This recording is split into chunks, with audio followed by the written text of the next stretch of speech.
Welcome to another episode of the Brown Couch Bros. Brown Couch Bros. Glad to be back, fellas. I'm glad to be back. Was on a little hiatus. You know, I had to get out of the state a little bit. Brown Couch It's called Bros. working. Brown Couch Bros. Brown Couch Bros. We back, man. The three the hard way. It was a rough week last week, but we made it back. It's a rough week last week, man. Punch in the gut, wasn't it? I've been getting trolled by these Commander fans since last Saturday, man. Ain't been nothing nice, man. Ain't been nothing nice. Well, to that end, customary. Let's tip it off, Tip man. it off. Tip it Let's off. tip it Slight off. tip. I Tip can't it really off. touch it. But Yeah. They been on you hard, T. Man, they've been on me, man. They've been on me. Honcho been catching it. They've been on me. Rightfully so. I mean, you win the game, you know, you to the victor goes the sport. Goes the man. sport. So Yeah, it comes with the territory. But let's tip it off, fellas. What you got for your tip off today? Well, on my end, man, let me start that off with I'm wondering if sports is getting too gimmicky. okay. And when I say that, I'm just talking about all around. You flipping through channels yesterday. I see 3-on-3 women's basketball. I know they got to go out there and make their money, you know, trying to avoid going overseas and things like that. But, you know, they running full court. I see the NBA, they going to do sets of 4 and play games for the All-Star game. Not that the All-Star game means anything, but you know, it's not what I'm accustomed to, man. You know, you got that. You know, Ice Cube brought the 3-on-3, which, you know, gave the old head something to do. I could appreciate that, I guess. But it's just getting oversaturated with gimmicks, man. And it's almost annoying to a point because it's too much. You know, I want my 4 seasons of sports. And I just want to just absorb that. But just do y'all think it's getting too gimmicky? Well, I'll agree with you when it comes to the NBA All-Star game. I think trying to get millionaires, multimillionaires to compete in the middle of the season is getting more and more tough. Well, even with that, they got the in-game tournaments. Which, you know, I'm actually okay with the in-game tournament. And I'm okay with the women's 3-on-3. And the reason why I'm okay with it is because it's a league that they've invested in. They're putting up a lot of them are putting up their own money to do this. And, you know, look, man, it's no secret what happened to Brittany Griner a few years ago, man. Exactly. There's a legitimate fear of going overseas and playing. Yeah. And so to have something here that can generate some money and some interest, because you got to get eyes on it to make any money, I think it's okay. I get where you're coming from in terms of all the gimmicks. I just think the 3-on-3 is one that I can personally stomach. I can deal with that. Okay. Now the All-Star game situation, trash. Trash. Shout out Bubba Dub. Bubba Dub. Y'all don't want to compete, man. Yeah. Like the best don't want to compete against the best anymore. You need, like, what do you need to go out there and compete against your peers and figure out who the best guy is? I mean, that was something that people like Mike and Magic and Kobe and, you know, even to a degree, Chris Paul, you know, guys like that really brought that competitive nature to the game. And it's been missing since those guys have really been out of the game. Yeah. So I'm with you on the All-Star game piece. With the All-Star game, I kind of look at it like same way in the NFL with the Pro Bowl. You know, That's gimmicky. I'm surprised you ain't mentioned that. Right, exactly. I'm surprised you ain't mentioned that. It's all 7-on-7 gimmicky. situation. my God. You know, this is my thing, particularly with the NBA All-Star game. Get those guys. Just take the week off. Everybody doing this load management thing. You know, the superstars that's playing in the game, the scores is 200 points a game. So my thing is, if you're not going to go out there and compete, like the Honcho said, just give those guys 4 to 5 days off, every organization, every team. That way, you won't have any more, quote unquote, guys like Joel Embiid sitting out games for load management. Well, they still gonna do that anyway. Right. But just add this on into the regular schedule. You off this week. Just take a break this week. You know, especially if you're not gonna go out there and compete at 100% level. 3-on-3 basketball, I have no problem with the women out there earning that extra money. Particularly like the Honcho said with Brittany Griner. 3-on-3 basketball, the G League. No, the big three, I'm sorry, Big three. with Ice Cube. They won't let Cube get his foot in the NBA for some reason. You know, he been campaigning about that for a minute. He's saying that, you know, the NBA act like they own everything. So I have no problem with the G League. But overall, the NBA All-Star game, they should just treat it just like the NFL Pro Bowl. Now I think they just give guys the recognition, say he made All Pro. Yeah. You know, and cut him a check. Well, You basically saying name a team and then just don't play. And Just don't play. Yeah. Exactly. So exactly. with that being said, this might be telling my age. I remember back in the day with Bob, not Bob Newhart. I hope you ain't say Bob. no, I thought no, you was no. going to say Bob Cousy. No, not Bob Cousy. What are we doing here? What they used to do with the college when they used to All-Stars, name, the super when all- they used to name the All-American team. And Bob Hope.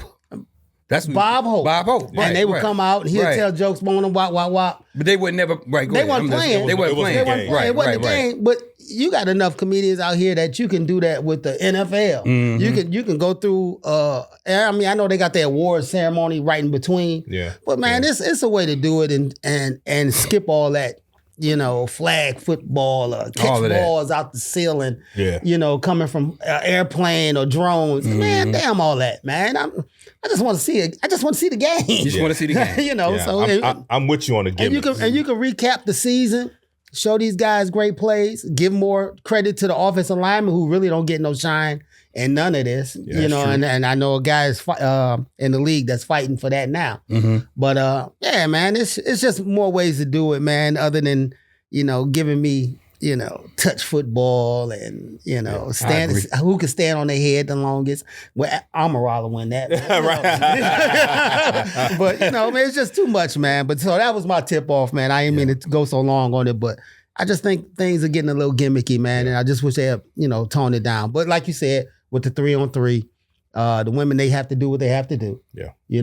So I hope it moves, but I was watching it, it caught my attention, so that's a start. Yeah. My tip off, man, real quick, just want to give a shout out. We'll talk about it a lot because the season's coming up now. Baseball, the 3 Hall of Famers who got elected to the Baseball Hall of Fame. Billy Wagner, relief pitcher, Houston Astros. Great save guy, great big lefty, 422 saves. Also another big lefty, CC Sabathia. brother. CC. 251 wins career-wise. Great pitcher. He gonna have his hat to the side. Right. I used to love that about CC. Yeah, big CC. And also Ichiro Suzuki. Yeah, You know, Ichiro. the famous Japanese baseball player, Hall of Fame over there in Japan. Slap hitter. 3,000 hits. Well, he'd take a yard now if he had Slap. to. But for Slap. the most part, like you say, slap hitter, great defensive player, right field. You can put him anywhere in the outfield. 3,000 hits. More than 3,000 hits. I think 3,089, more than 500 stolen bases. The guy did it all, man. 20 years, that's a long time to play one game, one sport. Shout out to those 3 Hall of Famers. Yeah. So would you say did Suzuki start the guys, us going over to Japan really looking real tough? Was he the start of it? Because I can't remember. I can't remember another guy that came over. Except the guy that they didn't come over. That Soko. He's supposed to have rivaled Hank Aaron's. He home never run. came. Yeah, He never came over. Whatever his name But was. if you had to label one person who kind of started Japanese players coming over, Ichiro was probably the first one who really made a name for himself over here in America. And now you got Otani, you got a couple of, matter of fact, the Dodgers just signed another guy from Japan. Yeah. So, hey man, they can play. Yeah. You come over here, you got to prove yourself. But after a while, man, if you can play, you can play. Yeah. Real quick for me, man, I watched the women's game yesterday. LSU and South Carolina, big matchup. South Carolina ended up winning. It was at home for them. When I watched South Carolina on that team, I knew pretty much everybody on South Carolina. Knew pretty much everybody on LSU. South Carolina, as a matter of fact, had 10 McDonald's All-Americans on that team. Now, how Don Staley keeps 10 McDonald's All-Americans on one team in this era of NIL and transfer portal, I have absolutely no idea, but hats off to her. I knew everybody on both teams. Mm-hmm. I watch a men's game, I know nobody. I'm talking about nobody. Michigan State, Yep. barely UAD, Oakland, Eastern, like nobody. Guys don't stick around long enough on one team for you to get to know them. And then you got so many guys from all over the country now that, you barely know who's coming in. Mm-hmm. Even some of the high school seniors who are coming in. You barely know those guys. So the game has completely changed. It's no longer a regional game. It's a nationwide game. Mm-hmm. Michigan's got a bunch of guys from all over the map on that team who come from other teams. Mm-hmm. So no real homegrown talent. And it's hard to keep up with them and follow them because you don't see these guys in high school, coming from high school, coming into those universities. And I tell you another thing. Who are your stars in the men's basketball? You used to sit down and be like, okay, I know I'm telling our age and, okay, Big 10, Big 8, Big East basketball. You knew the stars. Mm-hmm. Oh, yeah. Ewing, Mullen, Iverson. Hell, even recent date, you had your guys over at from Michigan State, Mateen, those guys. You knew your stars. When you sat down, you could say, oh, this guy gonna go off for 25 today. Mm-hmm. To your point, you look at Michigan. I don't know none of the players, any other players. Trey Michigan Burke State. ain't walking through that door. Right. Trey Burke, right. Trey Burke. None of them guys, man. I mean, I have absolutely no knowledge and no understanding of who these guys are. And it really, to me, it takes eyes off of the game for me. I'm more inclined to watch a women's game. Because I know who LSU rolling out there. I know who South Carolina's rolling out there. I know UConn. I know USC. I know who they're rolling out there. I was watching. These are people that I've seen for 2, 3, 4 years. The girl that was with TCU now. She was with LSU. Yeah, the lefty. Year. The little blonde girl with the ponytail. Lefty. I was watching her the other night. Yeah, she out there. I watched because when they said her name, I was like, oh I know who I remember her. She transferred. Yeah. She transferred from LSU. Yep. And they were playing Tennessee. And the reason I remember Tennessee, not only because of the greatness of Pat Summitt and the past players, but Rickea Jackson was there. Last year. Right. So to your point again, it's like, where the dudes at, man? Even here locally, high school. Where the guys? I was about to ask you that. Who the guys? Man, got the guy, the young fella. Is it Orchard Lake? Yeah, Trey. Yeah, Trey McKinney. Trey McKinney's gonna go to Michigan next year. Acuff, he left. He's gone. He'll be in Arkansas. He's going to Arkansas? He's going to Arkansas next year. So that's really almost it, right? But like, you would think that there would be 2 or 3 guys, 4 guys at Michigan State, at our local universities that we've seen come up through high school that we can say, oh yeah, I'm gonna follow him, I'm gonna watch him, let me tune in and see what this guy's gonna do. That no longer exists in the state of Michigan in basketball. So you all just answered my other question, what I was gonna have about Acuff. Or actually I was gonna throw it out. Who was the last local talent that didn't slipped up out of here? Bates. Amani Bates, probably. But he was here, stayed at EMU though, right? Yeah, I mean he played at Eastern. He played at Eastern. So he stayed local. He played at Eastern. You would have expected him to be at a Michigan State. But when we talk about Bates, but he stayed around. He stuck around. Yeah, he got a couple years in. That's what I thought. Okay. But from a high school standpoint, we talked about this way before we even started this podcast a couple of years ago. The opportunities that he had in front of him that he didn't accomplish by leaving the state or by missed the basketball. He missed out on that. McDonald's All-American. He missed out on that. Those things from your basketball resume, they travel. They carry. McDonald's All-American get their foot in the door a little bit quicker than a 5-star. You're a 5-star, but when you're a McDonald's All-American, you up there with the greats. You got to one up when you're exactly. Yeah. Going back to Bates, and it's past his time. He's now in the G League with Cleveland. Yeah, still. All the things you just talked about. McDonald's All-American, Mr. Basketball, winning state championships. All those things are legacy building.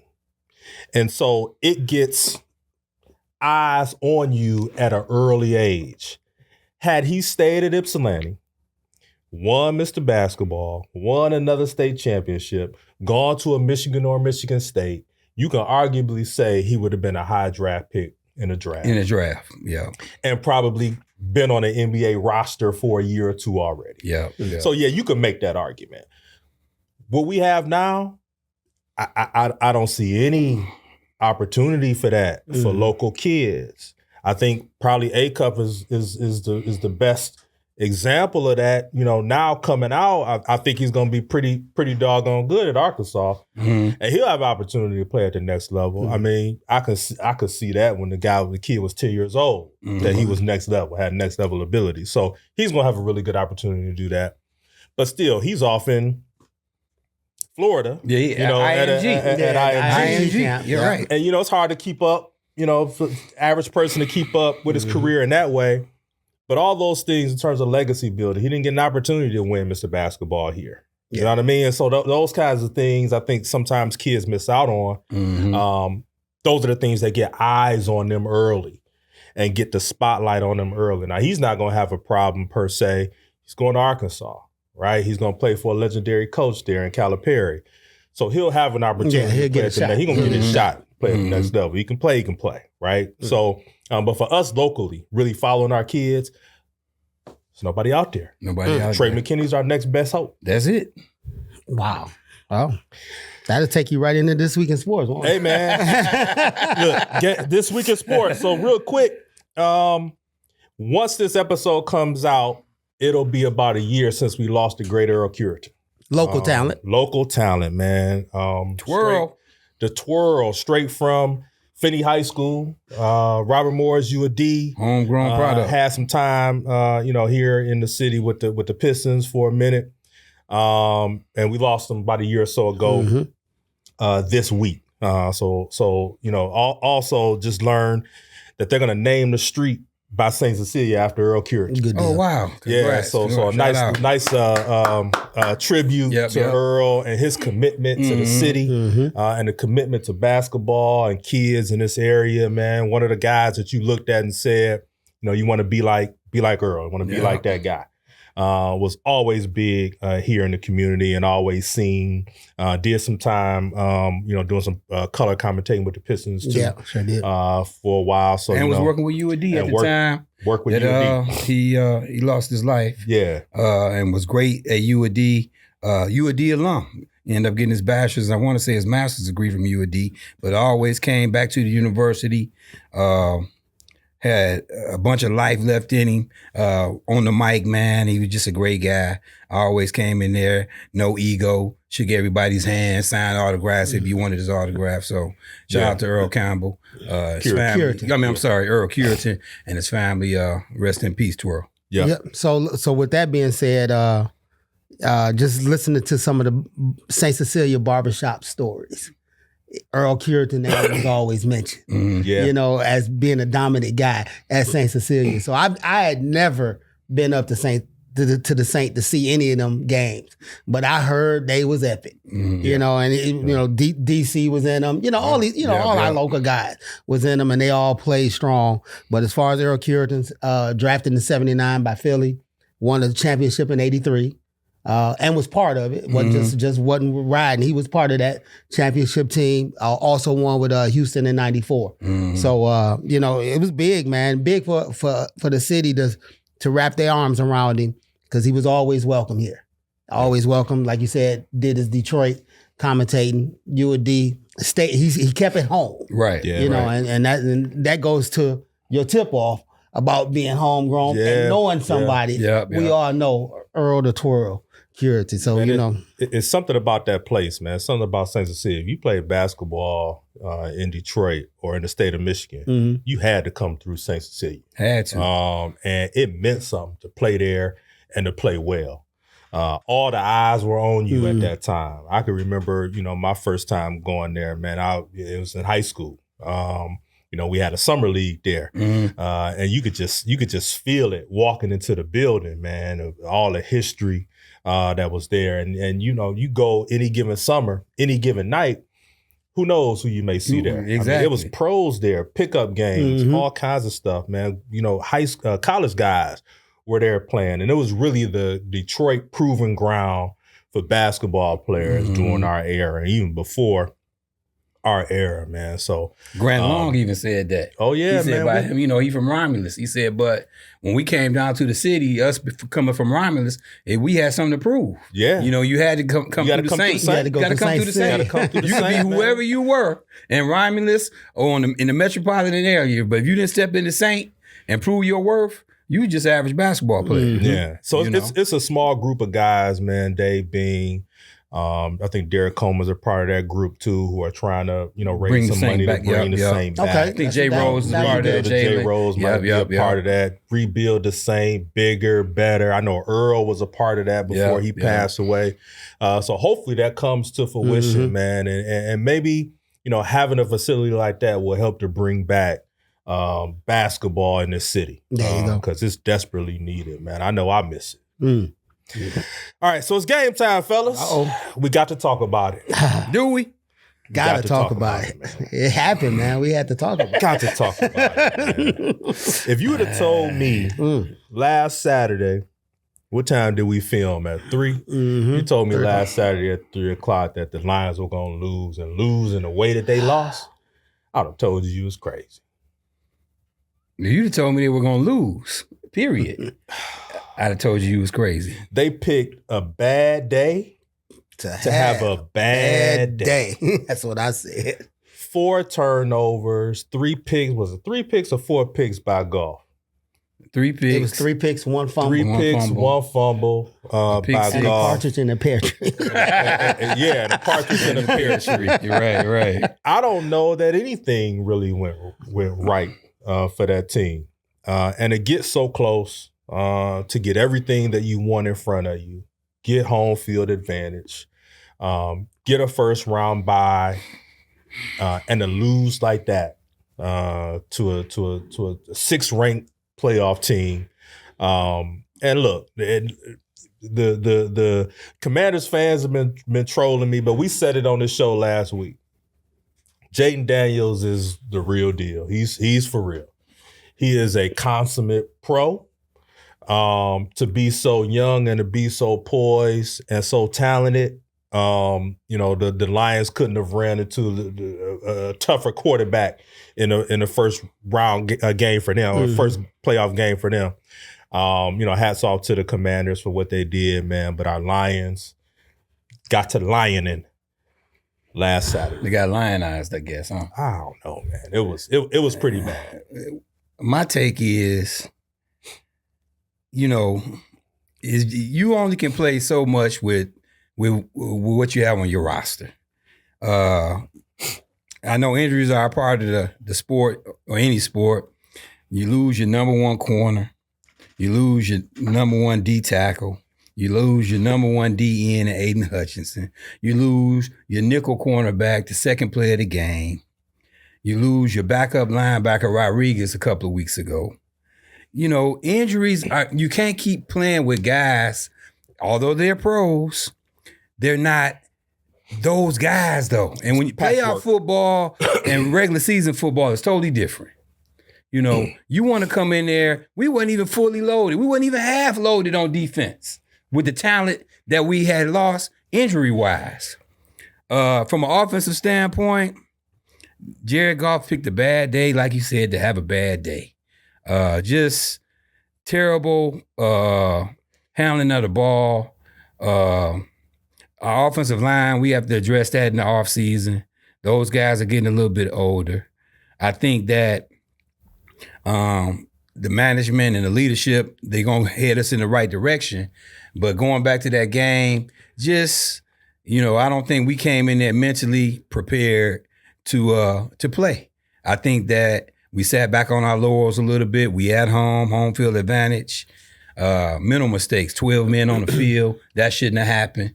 So, It's just an encompass of everything. Injuries, mentally not prepared to play. Could have been some distractions leading up during that week. We had assistant coaches and coordinators getting interviewed. So a lot of things could have shaped that loss, but definitely turnovers. You can't win. I think we probably gave up 27 points. When I say 27, we left probably 6 or 7 on the board just by not kicking field goals because we turned the ball over in those areas. So, yeah, just a bad day to have a bad day. Well, certainly that wasn't Houston out there for Jared Goff, where you could throw 5 picks and still win a game. So that we can kill that. You know what I'm saying? Yep. It was bad showing. He didn't play well. A lot of it could have been gotten in his head because he got a cheap hit on that pick 6 interception. And after that, he was really kind of rattled to me watching that game. All year, the Lions been doing next man up, next man up, next man up. They got to the point where there was no more man left. Yep. You couldn't bring in another guy, and that guy because that guy was 6 or 7 for a reason. So they ran into a buzzsaw with that. Time wasn't on their side as far as injury wise. They couldn't get enough guys back in time, man. It was just it was tough. It's tough to be a number 1 seed, get you one game in and then lose in that fashion. I'm not taking no joy out of it, not being a Lions fan myself. However, I've been down this road, and I know it stings. The Cowboys did it where they lost to Eli. It was 13-3. And, Eli came in there. Next thing you know, Romo this, that, and another. And, we took that L. So, I've been down this road. And I think, unlike my Cowboys, I think y'all will be back in this position. They're going to learn from it. They got a lot of patching up to do, and replace this, replace that, and we'll get more into that. Yeah. But, I think they'll be back. And they'll learn from. They're gonna have enough guys that's gonna stay to learn from what just happened and try to put themselves in a better position. It won't get down to we need to beat Minnesota for home field advantage. If the mentality with Dan Campbell is what I think it is and what he showed, they're gonna make sure we take care of this well ahead of time, so we can set ourselves up the right way. So. But hats off to him congratulations to him for a great season for the whole city. It was city changing. So, it's going to be big, man. But I think they'll be back. It's the defense. It's only so long that you can go with patchwork. Can't turn the ball over 4 times and expect to win. Now, here's what I'll say about Goff. When you look at, because we talked about this a while ago, when it was brought up on this show that Goff, should be considered for MVP. And at the time that was brought up, the Lions were off and running. I think we only lost 1 game. And not that he shouldn't have been considered at that time, but my knock on him has always been this. When the pocket breaks down, when the play breaks down, 3 seconds, 5 seconds, 6 seconds into a possession, can Jared Goff make a play? With his legs, being elusive, getting the extra 5, 7, 10 yards to keep a drive going. What happened last week and what happened in Houston and a couple other games since then, this season, he couldn't do it. He couldn't do it. When you look at the quarterbacks that are left in the playoffs right now, Mahomes, Allen, Daniels, Jalen, all of those guys can make plays with their legs. Game-changing guys. Keep a drive going. They're game changers. They are. They'll break a defense. They'll keep a defense on the field. Keep a drive going longer.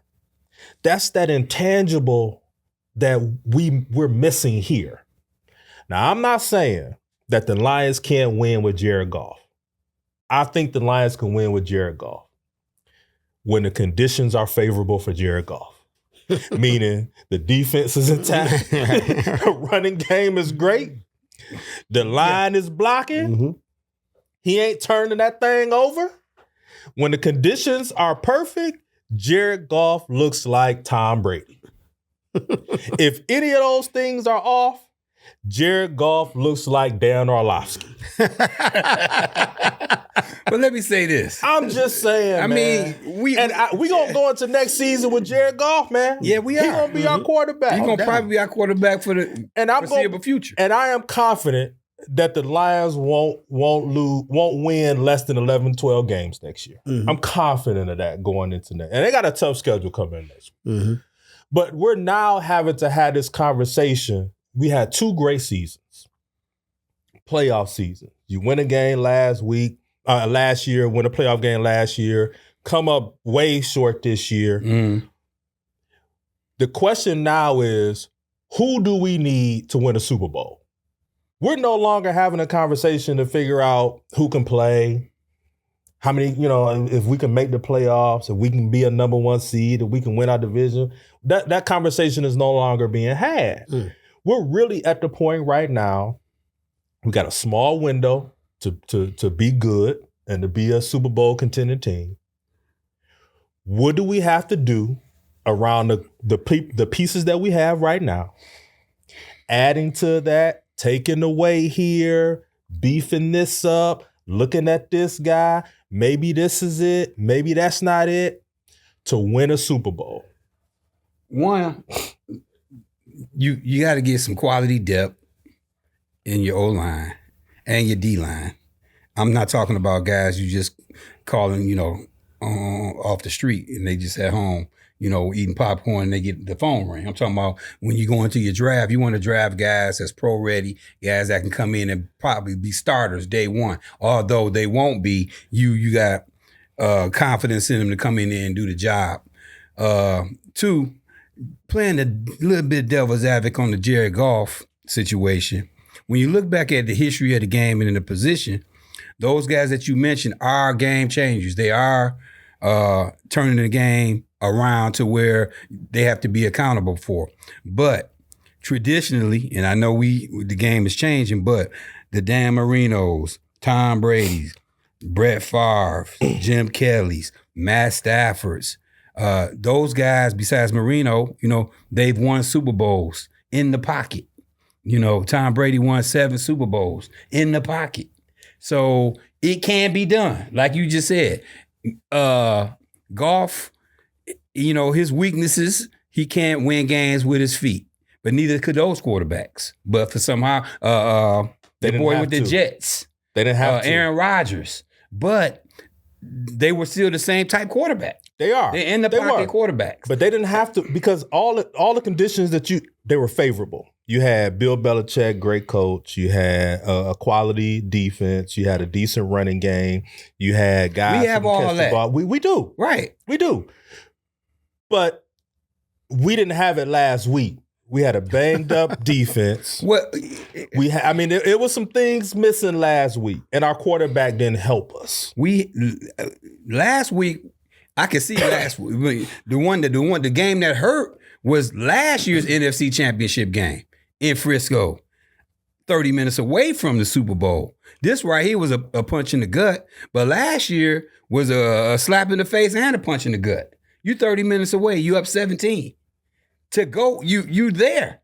And we still had those same intangibles. Good offensive line, good running back. Defense was terrible last year, right? Our defense wasn't great. Mm-hmm. We had a better defense this year than last year, and we 30 minutes away from the Super Bowl.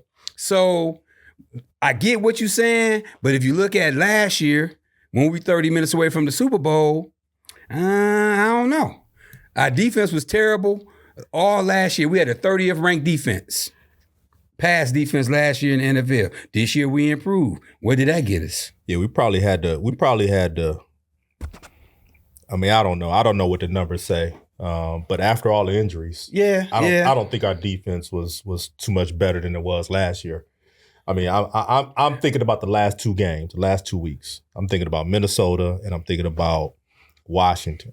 The only way, to your point, back on subject, as far as what I think the Lions need to do, maintain the stability in the leadership. Brad Holmes, you got to figure he's going to draft well. They're not going to sell the house to bring in a top free agent. I don't think, give up, because they don't really have, I think they're only $4 million under the salary cap, but that could be maneuvered like everything else. Me personally, get more depth in the defensive line, offensive line. You got a young secondary back there that's going to be pretty good. Like you say, you got to keep Goff halfway clean, and I think we'll be all right. Now, like you say, we're going to talk about the coordinators leaving. So, 15-2 might not be reasonable or, but like you say, 11, 12 wins. I can see that. Yeah. We might have to take a step back, but taking a step back could make us take a step forward. So to lead into what you're going to talk about on the coordinators, let's talk about the progression of what the Lions have done. So that when Goff first got there and when they started putting this thing together, what they won, six of their last 8 or something like that. So then next year, then they makes the playoffs and win a couple of games, get the NFC Championship. Then this, number 1 seed going into this year. I think at this point, with the change that's happening with coordinators, I think they're going to get to more of a solid. So they were going for it on 4th. That was brand new to everybody. When they first, I'm going through the progressions. Mm-hmm. Then this year, they had guys worried if they was going to go for it, what they was going to do. I think they're going to get to some solid football. Take, for instance, that 3rd and 2 stuff. We giving the ball to our guy. We're not going to be a cutesy team anymore. Yeah. We're going to be a solid football team. No more of that cute stuff. And losing the coordinators, a guy like Ben Johnson, that it might be addition by subtraction, because you're going to get to a guy that's going to not come in here and do all this cutesy stuff. He going to be solid. Yeah, he going to have it in his bag. He going to have it in his bag if I have to. But I think you're going to get a little more solidness out of this offense. Offensively, I don't think so, because I think they're going to hire within. And I think whoever is going to be the next OC has already worked up under Ben Johnson. Mm-hmm. He's going to implement some of his stuff, but I don't think he's going to take away a lot of the stuff that we've done. He's not going to bring back some of that. No, I don't. So it's Dan Campbell's offense. Remember, Dan Campbell fired the guy we had before and brought in Ben Johnson. Hey, we implement, this is our offense. This is how I want to run it. And the guy that's up under Ben Johnson, I think is already on the staff. You still gonna have the same talent that you have out there. You're probably gonna add to it, of course, but you still gonna have your J-Mo's, your Amon-Raj, you got your 2 backs. Mm-hmm. So I still think those trick plays, if you want to call them trick plays, I just think they're part of the offense. I still think they're gonna still be in place. Well, you all are kind of getting into it. We lose both of our coordinators, offensive coordinator, defensive coordinator, both getting head coaching jobs. In New York with the Jets and with Chicago, Ben Johnson, respectively. They brought some guys with them. They taken some guys from the coaching staff with them. Mm-hmm. Antoine Randall L is out of there. I think JT Barrett is out of there. JT Barrett's out of there. Yeah. So we've got guys that the Lions are going to have to replace.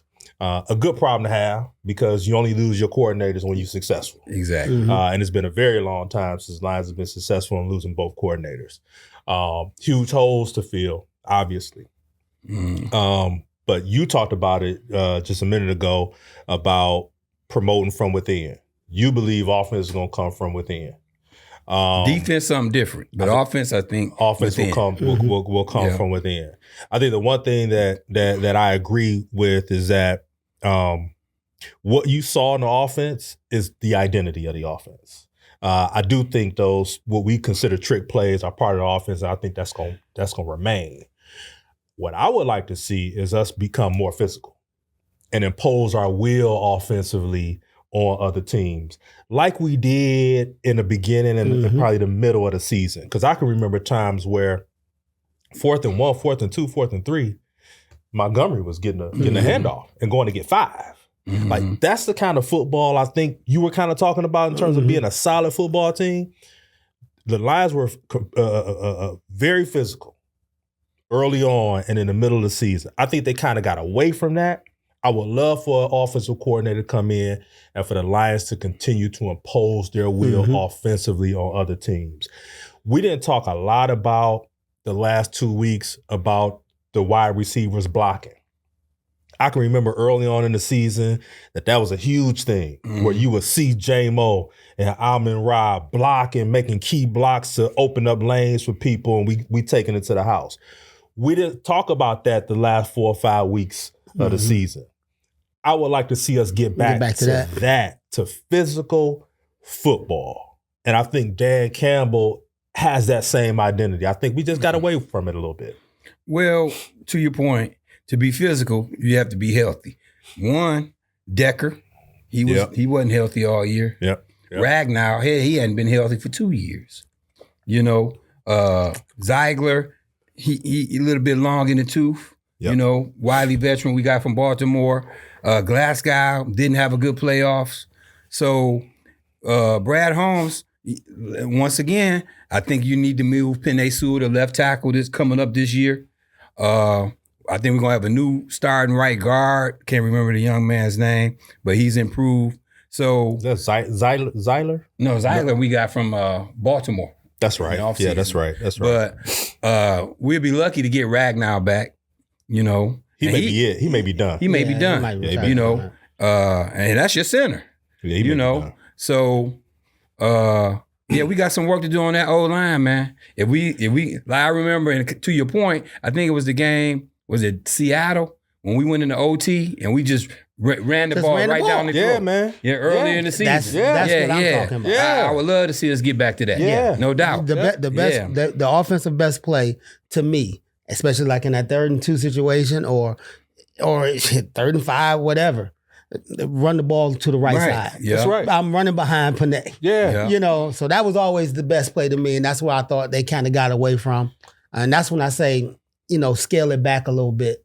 Although they got it in their bag, just know I don't have to use it. I got the play. I got the guy. I'm going to run on the right side. That's my best player here. Right. And I'm giving the ball. It's easy to give the ball to the running back, because when you throw the ball, and I think it was a Notre Dame guy, 3 things can happen, 2 of them are bad. Mm-hmm. So hand the ball off, man. Just run the ball, run up the back, especially on that 3rd and 1. Yeah, especially 3rd and 1, 3rd and 2. Yeah. Do that, man. But I think they're gonna get to that. New offensive coordinator, like even if they do it from within, like you said, he'll have it in his bag.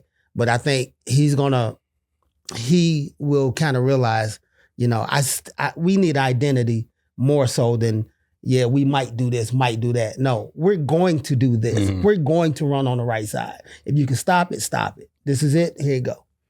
Yeah. So we talked about the losing the coordinators, promoting from within. That may be our only option at this point, because all the names that folks thought were going to come as defensive coordinators or offensive coordinators here to Detroit are now all getting jobs pretty much. Well, recently, Robert Saleh, Dearborn Rays, former head coach of San Francisco Jets, D coordinator for San Francisco 49er. Larry Foote name been mentioned as a D coordinator, homegrown Persian, University of Michigan. So it's still a couple of names out there from a defensive Saleh's gone. Saleh just went to the Jets. Yeah, 49ers. 49ers. Back to the DC? 49ers. Oh, wow. Okay. Okay. So Larry Foote's still out there. Larry Foote's still out there. I didn't know Saleh was up out of here, but we got homegrown talent in Larry Foote, linebackers coach with the Tampa Bay Buccaneers, 2-time Super Bowl winner with the Pittsburgh Steelers. So they got their homework cut out for them in on the defensive side of the ball when it comes to a coordinator. You think they're gonna change the philosophy a little bit, or you only can change the philosophy if you got the talent? If you got the talent, if you got the talent, yeah. I like playing man. I like Aaron Glenn's philosophy, playing man. That frees up guys to blitz more. And, if you got the corners to do it, I like that philosophy. So I like the philosophy too of man for different reasons. Accountability. It's easy to hold guys accountable when you're playing man as opposed to zone. You playing a zone, a scheme, and you get the pointing fingers. Mm-hmm. The only thing about I like man. You better have a pass rush because they can't cover all day. Well, you're right. And 2, back to, once we get our D tackle back, we get Reader. We got Reader coming back. You get a healthy Hutch coming back. I still think we need a dog DN to go along with Smith, as depth. Well, we don't know if Smith's coming back. Oh, okay. I mean, we don't know yet. Yeah, okay. We don't know yet. Even if that's the case, we need to draft one. Yeah. We need to draft one. What are they talking about, the boy at Ohio State? Him, and it's a boy that play at Tennessee. Yeah. Yeah, so you're going the defense that you saw against Washington, the upgrade you're going to get next year, September, week 1, week 2, you're going to get about 6 guys. It's going to look like a whole free agent team. And the 6 guys you're getting Hutch back. You know what I'm saying? You're getting Reader back. You're getting these guys back. So it looks like you got 6 free agents. It's going to be so much of an improvement from what we saw against Washington. We hope to get Hutch back. Because if you saw him walk through that tunnel last week with that limp like I did. Well, they were saying he was going to be back for the Super Bowl. Yeah, we was talking about that. But even if he was coming back for the Super Bowl, I wouldn't have played him. He didn't look like he was coming back. He wasn't going to come back. He didn't look like he was coming back. Yeah, so. It's going to be a long off season for the Lions. And once we get a little bit closer to the draft, we'll start talking about we'll get back into that. Personnel and that sort of thing. Ohio State wins the national championship, so you make good on your on your guarantee. Somebody got lucky. Somebody got lucky. Was it luck? Was it the own? Look, we went through the gauntlet, man. You did. Was it the own? Did. It was the own. I didn't bring him today for the gear, But let me tell you, man. It was just, all year long, we had the best team they said money could buy. The best, whatever you want to call it. Yeah. But in reality, we paid 3 guys: Caleb Downs, the quarterback, and the running back. The guy that came over from Ole Miss. Ole Miss. Yeah. Other than that, and the corner, number 1, who was handsy all the time. I really didn't like his game. But those 4 players, everybody else, we did what Michigan did. We paid our guys to stay. We paid JTT to stay. We paid Jack Sawyer to stay. We paid Ibuka to stay. All those guys, first, second round talent. Yeah. So what Michigan did, they paid Corm to stay. They paid the brother from Farmington to stay. And they stayed. And I think that's what college football is going to end up moving to, because you only can pay so many guys with that NIL. Mm-hmm. You get the big names in, okay, you give him the loot. The kid from Georgia, the quarterback. With the Miami? For $4 million. He can make more money than the starting quarterback of the Tennessee Titans. He's going to make more money than he will in the NFL. Maybe, because I don't think he's all that great. The enticement is you're going to be a 3rd round pick, son. You're going to make $4 million in 4 years. I'm going to give you $2 million to stay in 1 year. So that in itself keeps guys, and you're still in college. Mm-hmm. So you're playing the college game, which now is almost like the pro game, because you're paying, to win it all, you end up playing 16 games. Yeah. Something like that. Yeah. So hats off to the Buckeyes, man. Coach Day, you got a stay of execution. No, good job, Coach Day, man. You did great, man. You motivated them guys. It's hard to be a Buckeye head coach, man. Trust me. When I was down there those 4 years watching my son play, is do or die up in there. But Urban had a way to motivate them guys to go out there and play 110% every week. And obviously Coach Day and Coach Chip Kelly, they got on the same page with the offense. You got an All-American receiver. You got to give him the ball. Mm-hmm. Yeah, I'm trying to remember. I'm trying to remember if there was a coach who played for his job for 5 weeks. Right. Like in professional sports, college sports, if a guy played for his job and knew he was playing for his job and won. Man, listen. For that length of time. And to your point, he lose to Tennessee, first round playoffs. Fired. He fired. He done. Lightweight, keep the game close or lose to Oregon, is still some chatter. He fired. He fired. He did what he had to do. This guy ran the table, man. And each victory was 10 plus points. Yeah. Wasn't even close. Yeah. So look, I'm not gonna hold you to this, D, because it's early. What you writing? I got two questions. I got two questions. One, do you beat Michigan next year? Yeah. Why wouldn't we? That's not a guarantee. That's you just saying. I didn't say it was. Oh, Did you say it was a guarantee? I'm asking. I'm gonna write down I didn't something. guarantee it. Okay. But I say, yeah, we beat Michigan next year in the big house because that's just how the series goes sometime, man. I can remember, and they hate for me to go back to the way it was, but Ohio State had won 8 in a row. You know, they was talking about the series. It really ain't a series no more. You know, and it's getting to that point right now with U of M having won 4 in a row. But you never know, man. Who would have thought Michigan was gonna come into the shoe this year and win? That wasn't supposed to happen. But they did. It wasn't supposed to happen. But Washington came in last weekend and beat the Lions, right? Everybody that wasn't, but it happened. Yeah. So can the Ohio State national champions come into the big house this year and win? Yeah, most definitely. What's your second question? My second question: Are they gonna repeat? Put it like this: it's with a 12-team playoff, anything can happen. And you seen that this year. You know, Ohio State came off a devastating loss to Michigan at home. Coach Day's job on the line. You hear all these rumblings and rumors. Team get hot, they get hot. I'm gonna say, you know, I'm gonna be honest with you. Next year, Michigan gonna be good, man. Their front seven gonna be good. They losing an All-American in Will Johnson. They losing an All-American D tackle and Graham. But that brother over there at U of M, he seems to get those guys motivated, and there's no more fear of we can't beat Ohio State because now it's guys on that roster that never lost to Ohio State. Yeah. So their mindset is we beat them all the time. Yeah, which they have in the last 4 years. So can they repeat? They can, but it's still gonna be a hard road to toe. Still gonna be a hard road to toe. So they got one more shot, as far as I'm concerned. If he don't beat Michigan next year, well, I think this national championship they might give him an extension. Yeah, because think, that job, and I don't mean to cut you off, go that ahead. job, that's not everybody can't coach there, man. That's a hard job, man. And it's not a lot of takers. Vrabel, he just got hired back on with New England Patriots. Urban don't want the job anymore. Tressel too old. Who, you know, does Brian Hartline, he might be the next guy up, the assistant offensive coordinator, wide receivers coach.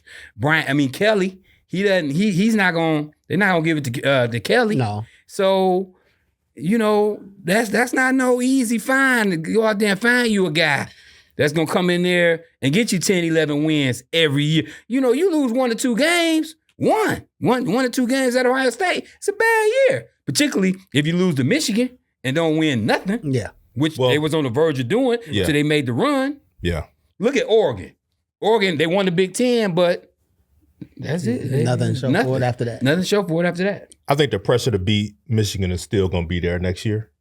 But winning the national championship buys him some more time. Yeah. So even if he loses to Michigan next year, I don't think he's in any threat of losing his job. He won a national championship, and so that's going to buy him some time. The other piece I think is important to coach for your job for 3 weeks, 4 weeks, 5 weeks, however long it was, and for your players to respond the way that they did.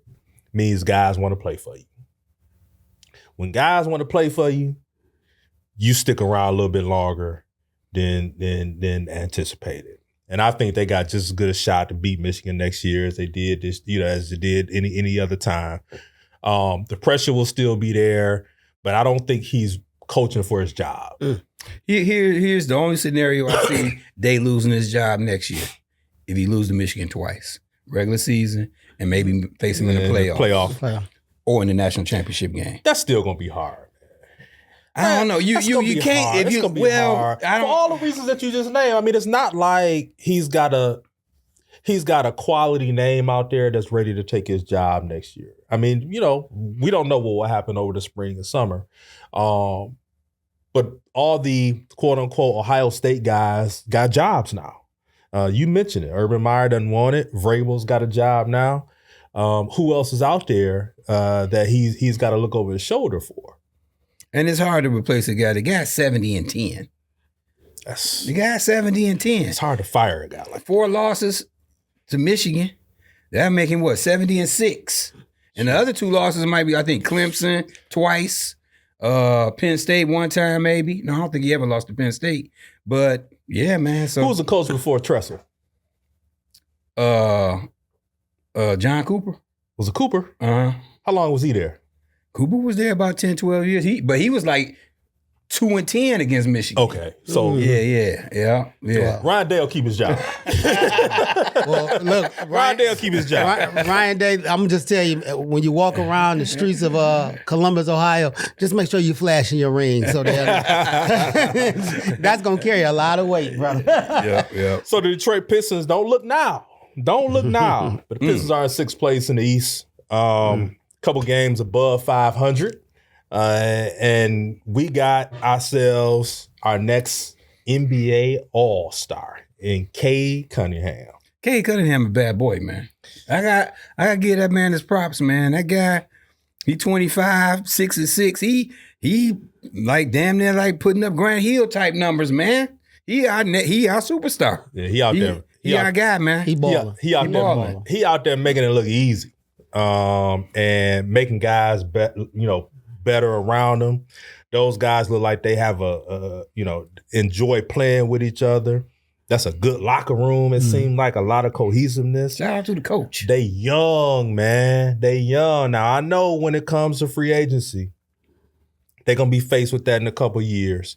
With who to keep and who they got to, get rid of and who's going to want their money. Because, you get young talent like that, it's going to be hard to keep them. Hard to keep that unit together. But only time will tell how that goes. So they're going to have to figure out who they're going to pay in a couple years. But right now, this team is having a great time winning games. And they're not lights out, but they are competitive to the point where you want to watch them. Right. And so, with Cade being an all-star, and I like the comparison with Grant Hill, both guys handle the ball. Cade, I think, is a little bit more physical than Grant Hill was. Able to use his body, finish inside, knock down, the 3 ball on the outside, can dish it when you need to be, but get a bucket at the end of the game when you need to get a bucket at the end of the game and make a play. He's been doing that all season against the best. Yeah. And what I love mostly about him is this whole little back and forth that he got going with Jalen Green. With them being 1 and 2. Yeah. That aggressiveness and like, when he come to town, he lit Jalen up the other night. Yeah, man. But they like, look, we don't shake hands for the game. We know what it is. People been comparing us all our careers since high school. That dude know what it is. I don't need to be shaking hands and all that with him. He know when it's time to hoop, it's time to hoop. Yeah. And so I think we got, our next great one here in Detroit. And I hope he stays around for a long time. They're gonna give him the max. And you'll talk about, what's out there and what's been said. So the other day, one of the reporters was quoting Gilbert Arenas. Gilbert Arenas said, Cade, for him to be the star that he should be, has to get out of the Detroit market. And so, Bickerstaff took it to task. He was like, well, no, Tim Duncan was in San Antonio. He started naming off, small market guys. Like, no, that's not the case. So my question was, is that the case? Because I know you compared him to Grant Hill. And for the Pistons to win their ship, they got rid of Grant Hill and brought in pieces. So, you know what I'm saying? So where do we stand on that? Well, I think the circumstances was different. That too. The team was terrible. And it was an aging Joe Dumars at the time. And there was really no hope for the future at the time. And Grant Hill was a free agent. And they were about to throw a boatload of money at him to go to Orlando. Yeah. And he was going to have opportunity to play with Tracy McGrady. And Tim Duncan was going. Was coming. Right, yeah. So that's a whole... But Tim Duncan decided not to go as soon as he figured out that his then girlfriend, future wife, wouldn't be able to travel on the team playing. Was that Doc Rivers? The Doc Rivers rule at the time, and Pop was allowing that to happen in San Antonio, so he decided to stay. But there could have been a dynasty in Orlando during that time. So Grant Hill left for good reason. Okay. And my opinion about that small market, we not a small market. We a major market. When I say major, I say because we got 4 sports teams. All of them besides the Red Wings, quote unquote, have been successful. Tigers made the playoffs last year. Lions, of course. Red Wings ran the 90s. Of course. But I don't see us as a small market. We Detroit. We've hosted the Super Bowl. We've hosted the draft. We have up and coming infrastructure coming around here. You know, you got a new Hudson's downtown. So as far as small market, I don't see it. So you don't agree? I don't agree with it. Gilbert on that. I don't agree with Gilbert on it. I mean, because when you look at it, okay, so you got the Knicks, the Lakers. Who else you got? Maybe Houston. Well, that's who he's compared it to New York, LA, Chicago. That's everybody. That's the other 26 teams in the league, right? And so the way I look at it is, if Giannis stays in Milwaukee, Cade can stay in Detroit. Can stay. And Milwaukee's smaller than Detroit. Right. Milwaukee got 5 people. Right. So I mean, like, if he can stay, if Giannis can stay there and get a Dame Lillard to come and attract talent there.